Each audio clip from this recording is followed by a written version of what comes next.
Assalamualaikum warahmatullahi wabarakatuh. Ketemu lagi bersama saya Nursali Insani dalam channel Insan Pijat, menjadi insan pintar dengan belajar.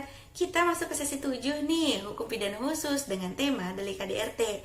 Dalam delik KDRT ada yang pembahasan mengenai lingkup rumah tangga. Dalam lingkup rumah tangga ini jangan sampai keliru ya, mengategorikan daripada kategori-kategori lingkup rumah tangganya. Seperti apa sih kategorinya? Langsung saja, nggak usah berlama-lama, bersama saudara kita saksikan penjelasannya.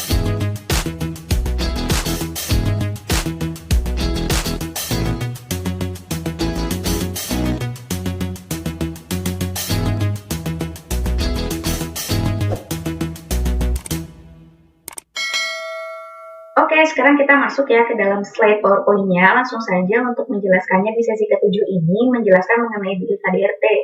Yang kita tahu, yang sering kita sebutkan berarti delik atau tindak pidana KDRT. Padahal undang-undangnya sendiri itu menyebutkan sebagai undang-undang penghapusan kekerasan dalam rumah tangga. Jadi, undang-undang PKDRT, seperti itu. Setidaknya ada 3 landasan yang melandasi adanya atau dikeluarkannya undang-undang ini. Landasan apa saja itu? Jadi ada 3 landasan. Yang pertama adalah landasan filosofis, yuridis, serta sosiologis. Landasan filosofis, dibuatnya undang-undang ini itu apa sih?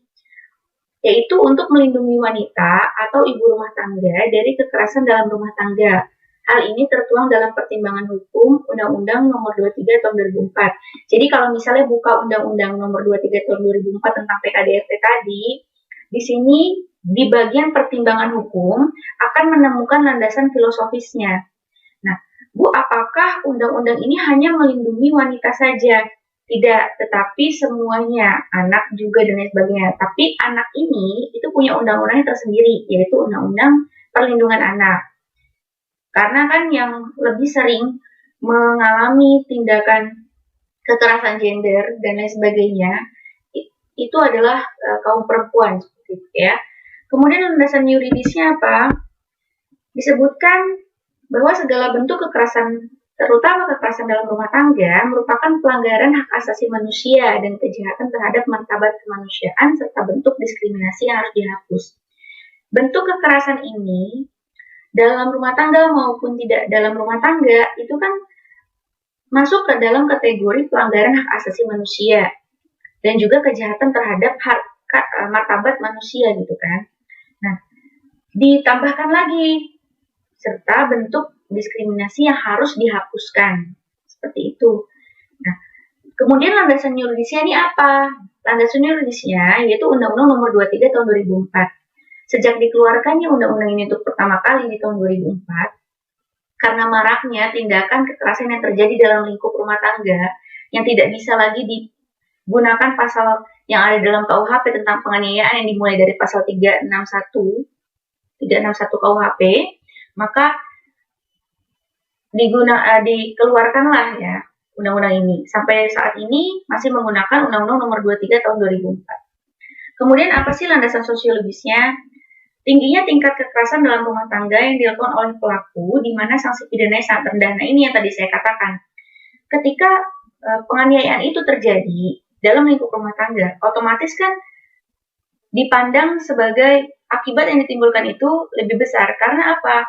Pelaku dan korbannya hidup dalam satu atap, ketemu terus dan lain sebagainya, seperti itu.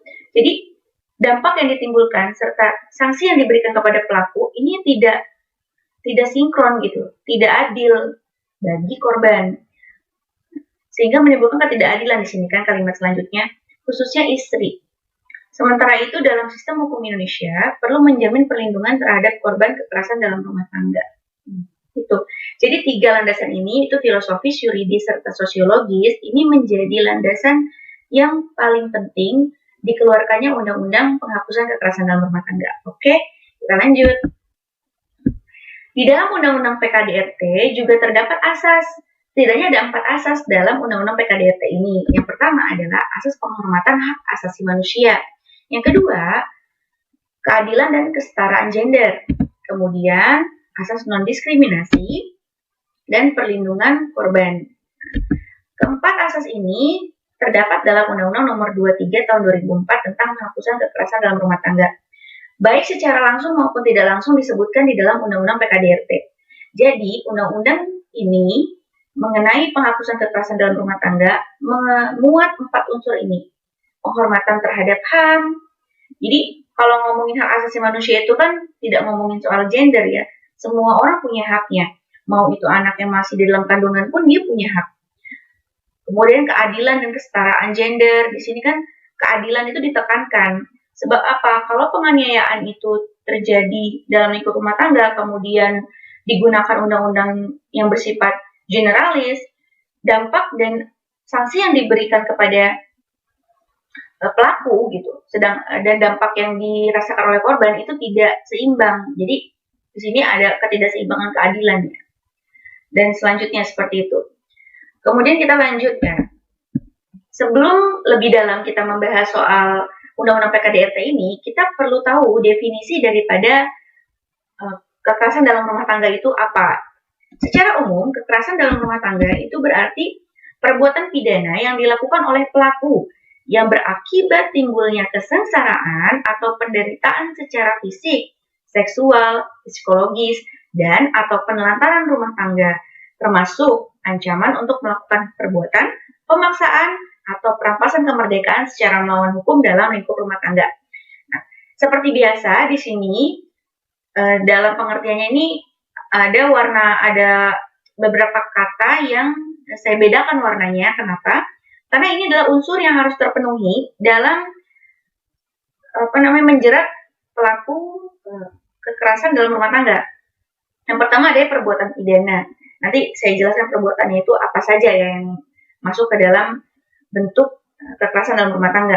Kemudian dilakukan oleh pelaku. Nah, pelakunya ini juga merupakan subjek gitu kan. Ada dalam undang-undang tersebut, nanti kita bahas dalam selanjutnya ya. Kemudian berakibat, ada akibat yang ditimbulkan dari perbuatan yang dilakukan. Apa? Kesengsaraan atau penderitaan. Kesengsaraan atau penderitaannya ini bisa secara fisik, bisa secara seksual, psikologis, atau penelantaran rumah tangga. Jadi ada 4. Gak harus keempatnya ini terpenuhi. Salah satunya aja. Ketika si A melakukan kekerasan terhadap si B yang berakibat timbulnya kesengsaraan dan penderitaan karena perbuatan fisik, ya, jadi seksual, psikologis, atau penelantarannya enggak fisik, itu sudah memenuhi unsur daripada kekerasan dalam rumah tangga. Jadi bisa dijerat dengan Undang-Undang PKDRT. Tapi harus dilihat lagi, pelakunya itu harus masuk dalam kategori lingkup rumah tangga. Dari definisi secara umum ini, kita bisa lihat unsurnya. Kalau misalnya mau melihat definisi yang lain, itu bisa dilihat dalam pasal 1 ayat 1 Undang-Undang Penghapusan Kekerasan dalam Rumah Tangganya. Next, kita lanjut. Tadi kan membicarakan soal pelaku, berarti kita membicarakan soal subjek hukumnya. Kalau mau membicarakan soal subjek hukumnya, kita melihat dalam lingkup rumah tangganya, ruang lingkupnya. Fokus ke dalam pasal 2 Undang-Undang PKDRT-nya. Ada 2 kategori keluarga. Yang pertama adalah keluarga inti, yang kedua adalah keluarga lainnya. Jadi ada 3 kategori di dalam pasal 2 Undang-Undang PKDRT ini dalam lingkup rumah tangga. Siapa saja? Yang pertama adalah suami, istri, dan anak. Itu tentu saja ya, ada suami, ada istri, ada anak. Pastikan dalam satu rumah tangga itu ada suami, istri, dan anak. Kayak gitu ya. Kalau misalnya belum dikaruniai anak, berarti suami, istri. Anak itu kan bisa anak angkat, kemudian anak karena perwalian, kemudian ada anak karena persusuan, dan sebagainya itu ya. Kemudian, yang kedua, orang-orang yang mempunyai hubungan keluarga dengan suami, istri, dan anak karena hubungan darah, ya. Tadi suami, istri, anak karena hubungan darah. Perkawinan, persusuan, pengasuhan, dan perwalian yang menetap dalam rumah tangga. Nah, ini perlu digarisbawahi nih. Orang-orang yang mempunyai hubungan keluarga, berarti kan orang tua dan lain sebagainya itu masuk kan. Karena perkawinan itu, suami istri kan karena perkawinan. Kemudian anak dari pasangan suami istri ini sudah menikah dengan pasangannya, tapi hidup menetap bersama dengan orang tua daripada si anak ini. Itu masuk ke dalam kategori ruang lingkup ini ya, kalau hidupnya satu atap. Nah, karena persusuan itu bukan contohnya. Persusuan itu kalau yang belum tahu, ibu A melahirkan bayi, tetapi ASI-nya tidak keluar, sedangkan bayi tersebut harus meminum ASI. Ibu B mempunyai bayi juga, ASI-nya melimpah. Ibu B bersedia memberikan ASI-nya kepada anak dari ibu A. Nah, jadi anak dari ibu A ini menjadi anak persusuan daripada ibu B. Seperti itu yang disebut persusuan. Kemudian pengasuhan perwalian gitu, itu udah jelas ya, yang menetap dalam rumah tangga. Jadi catatannya harus menetap dalam rumah tangga. Kalau misalnya orang tua yang tidak hidup menetap dengan anaknya, itu tidak masuk ke dalam lingkup rumah tangga ini. Kalau orang tuanya hanya berkunjung dan lain sebagainya, itu tidak masuk ke dalam lingkup rumah tangga. Kemudian yang ketiga adalah orang yang bekerja membantu rumah tangga dan menetap dalam rumah tangga tersebut. Nah, ini asisten rumah tangga.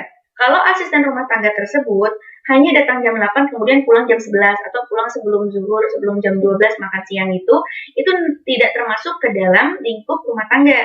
Yang dimaksud asisten rumah tangga yang masuk ke dalam pasal 2 ini, kategori pasal 2 ini adalah mereka yang pulang hanya dalam waktu-waktu tertentu saja. Misal ada perayaan keagamaan, kemudian akhir tahun dan lain sebagainya itu ya. Nah, untuk poin 2 dan poin 3 ini dia masuk ke dalam kategori keluarga lainnya. Nah, jadi perlu diketahui ada 2 kategori keluarga. Yang pertama keluarga inti, yang kedua adalah keluarga lainnya. Seperti itu. Next, kita lanjut. Nah, di sini ada bentuk KDRT. Tadi kan perbuatan pidana. Nah, perbuatan pidana itu masuk ke dalam jenis dan bentuk KDRT. Jadi kalau jenisnya apa sih? Nah, itu sama dengan bentuk KDRT itu apa? Jadi perbuatannya. Ada apa? Yang pertama adalah kekerasan fisik. Kekerasan fisik dapat dilihat dalam pasal 44 ayat 1. Di mana kekerasan fisik ini bisa menimbulkan kematian gitu kan. Kemudian luka-luka, baik luka ringan maupun luka berat. Itu fisik ya. Atau cacat seumur hidup. Nah, itu dimasukkan kekerasan fisik. Memukul, kemudian menyudut dengan rokok, menjambak, itu masuk dalam kekerasan fisik. Ya, itu contoh-contohnya. Kemudian ada kekerasan psikis di pasal 45, ada kekerasan seksual pasal 48, bukan pasal 48, pasal 46 sampai pasal 48, bukan 48 sampai 48, ini saya tipe ya, pasal 46 sampai 48, oke. Kemudian penelantaran rumah tangga di pasal 49-nya. Nah, saya akan menjelaskan dari kekerasan psikis, seksual, sampai penelantaran rumah tangga di slide selanjutnya ini ya. Untuk kekerasan fisik, kekerasan psikis, kekerasan penelantaran dalam rumah tangga, masuk ke dalam delik aduan. Jadi untuk kekerasan fisik, psikis, dan penelantaran rumah tangga masuk ke dalam delik aduan. Sedangkan kekerasan seksual ini masuk ke dalam delik biasa. Delik aduan, kalau kita flashback lagi ke mata kuliah hukum pidananya ya, delik aduan itu delik yang hanya bisa dilaporkan oleh korbannya, korban yang merasakan langsung perbuatan itu. Sedangkan kalau delik biasa, ini bisa dilaporkan oleh siapa saja, bukan hanya korban tapi orang lain, walinya dan lain sebagainya, tetangganya itu bisa. Nah, jadi untuk kekerasan fisik, psikis, dan penelantaran rumah tangga ini masuk ke dalam delik aduan kecuali kekerasan seksual di pasal 46 sampai pasal 48. Oke, kita lanjut. Nah, kekerasan psikis ini bentuknya apa sih? Yaitu ketakutan, hilangnya rasa percaya diri. Kemudian hilang kemampuan untuk bertindak, rasa tidak berdaya, penderitaan psikis berat pada seseorang. Kekerasan psikis ini contohnya kayak membentak, kemudian ngata-ngatain, membuli, itu kekerasan psikis namanya ya. Jadi menimbulkan si korban ini jadi nggak punya rasa percaya diri. Kan kita tuh kalau ke teman itu kan gimana supaya dia kok ke teman sih, ini lagi ngomongin lingkup rumah tangga ya, ke anak atau ke adik kan kita gimana supaya dia tuh percaya diri gitu dalam melakukan sesuatu. Tetapi tetap aja kita plus minusnya kita kasih tahu. Tapi di sini anggota keluarga tersebut malah melakukan suatu tindakan yang menyebabkan anggota keluarganya hilang percaya dirinya. Nah, itu masuk ke dalam kekerasan psikis. Nah, hilang kemampuan untuk bertindak. Jadi dia udah, ya sudahlah, gitu. Saya tuh ya begini, gitu, karena dibully dan lain sebagainya. Nggak berdaya, karena nggak ada dukungan dan lain sebagainya. Itu masuk kekerasan psikis. Oke? Ini kekerasan yang sulit sekali untuk diobati ya, karena mental yang terserang, gitu kan. Kemudian, kekerasan seksual ini, apa saja kategorinya? Pemaksaan hubungan seksual yang dilakukan terhadap orang yang menetap dalam lingkup rumah tangga tersebut. Dan pemaksaan hubungan seksual terhadap salah seorang dalam lingkup rumah tangganya dengan orang lain untuk tujuan komersil dan atau tujuan tertentu. Lagi-lagi saya tipu ya. Nah, ini harus saya jelaskan ya, biar lebih jelas lagi. Jadi, pemaksaan hubungan seksual yang dilakukan terhadap orang yang menetap dalam lingkup rumah tangga itu, ini saya ngomong udah 18 tahun ke atas semua ya. Ketika seorang suami memaksa istrinya ini kan kalau suami mengajak hubungan suami istri gitu kan, dengan pasangan halalnya, dengan istrinya, itu kan wajar. Tetapi akan menjadi sebuah ketidakwajaran ketika seorang suami ini memaksa istrinya dalam keadaan haid. Itu tidak boleh. Kedua, karena istrinya sedang sakit. Istrinya sakit, kemudian dipaksa. Dan ketika istrinya sedang hamil, tetapi membahayakan janin, itu dipaksa. Itu tidak boleh. Itu masuk ke dalam tindakan pemerkosaan dalam rumah tangga.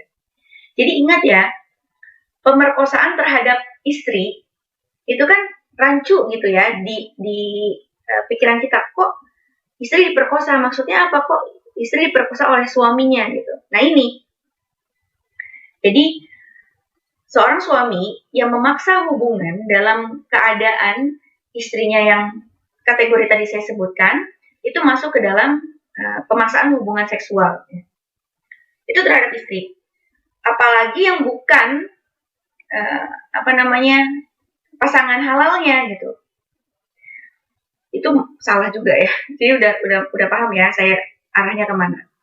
Kemudian menjual pasangannya kepada orang lain untuk mendapatkan imbalan gitu. Itu kekerasan seksual yang masuk ke dalam kategori suatu perbuatan yang tidak boleh dilakukan ya dalam undang-undang PKDRT. Nah, kalau penelantaran rumah tangga itu seperti apa? Tidak memberikan kehidupan perawatan atau pemeliharaan kepada orang tersebut. Orang tersebut itu maksudnya dalam lingkup rumah tangga itu ya. Juga berlaku bagi setiap orang yang mengakibatkan ketergantungan ekonomi dengan cara membatasi dan atau melarang untuk bekerja yang layak di dalam atau di luar rumah, sehingga korban berada di bawah kendali orang tersebut. Jadi, di sini, untuk penelantaran rumah tangga itu, ketika seorang suami melarang istrinya untuk bekerja, tetapi tidak memenuhi kebutuhan di rumah atau kebutuhan seorang istri, bukan secara batin ya, secara lahirnya, yang mengakibatkan pasangannya ini atau istrinya ini bergantung kepadanya. Dia tidak berdaya, tidak bisa melakukan apa-apa karena dilarang untuk bekerja. Usaha nggak boleh, kerja di luar nggak boleh gitu. Ya kalau kerja di luar nggak boleh, usaha di rumah lah, berdagang atau apa boleh. Ini nggak boleh. Dia sama sekali nggak boleh. Tetapi nggak bolehnya itu tidak dibarengi dengan tercukupinya seluruh kebutuhan di rumah. Baik itu kebutuhan anak sekolah, kebutuhan istri, dan kebutuhan dapur. Seperti itu. Nah, itu disebut sebagai penelantaran rumah tangga. Itu ya, perlu dipahami. Next, itulah penjelasan saya mengenai delik KDRT. Delik KDRT masuk ke dalam delik aduan, harus dicatat, kecuali kekerasan seksual itu masuk ke dalam delik biasa. Nah, terima kasih telah mendengarkan penjelasan dari saya. Jika ada kekeliruan, mohon dimaafkan dan silahkan diluruskan, karena kita sama-sama masih belajar. Terima kasih telah mendengarkan penjelasan dari saya. Semoga membawa manfaat. Semoga Allah senantiasa memberikan keberkahan ilmu kepada kita semua. Jika ada kritik dan saran, dapat dituliskan dalam kolom komentar. Akhir kata, wabillahi taufiq wal hidayah. Wassalamualaikum warahmatullahi wabarakatuh.